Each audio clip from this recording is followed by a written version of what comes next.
بسم اللہ الرحمن الرحیم۔ سامعین ناظرین، جس طرح کی توحید انجینئر مرزا مولوی علی بیان کرتا ہے، خدا کی قسم اگر یہ صحابہ کبار علیہم رضوان کا دربار لگا ہوتا، ادھر یہ توحید بیان کرتا تو صحابہ اس کی گردن کاٹ کے رکھ دیتے۔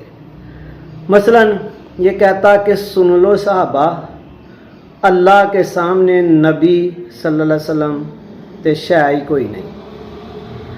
حالاں دیکھو اللہ کہہ رہا ہے وَرَفَعْنَا لَكَ ذِكْرَكَ إِنَّا أَعْطَيْنَاكَ الْكَوْثَرَ۔ اللہ کہہ رہا ہے اگر آواز بلند کی میرے نبی صلی اللہ علیہ وسلم کے آگے تو آپ کے سارے مال ضائع ہو جانے اور پتہ بھی نہیں چلنا۔ اللہ کی وجہ سے حضور صلی اللہ علیہ وسلم کوئی شے ہے، اللہ کی وجہ سے حضور صلی اللہ علیہ وسلم ہے، تو یہ کیا کہہ رہا ہے؟ پھر یہ کہتا کہ صحابہ سن لو، نبی کے سامنے تو تسی شاہی کوئی نہیں۔ رسول اللہ صلی اللہ علیہ وسلم اس کے چہرے پہ تھپڑ رسید کرتے۔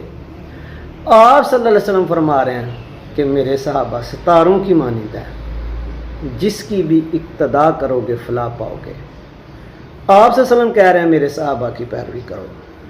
یہ اصل میں مقابلہ کرتا ہے اللہ کا معاذ اللہ حضور صلی اللہ علیہ وسلم سے، یا حضور صلی اللہ علیہ وسلم کا اللہ سے، کہ آپ صلی اللہ علیہ وسلم اللہ کے مقابلے کے لیے آئے ہیں معاذ اللہ، اور یہ مقابلہ کرتا ہے صحابہ کا معاذ اللہ حضور صلی اللہ علیہ وآلہ وسلم سے۔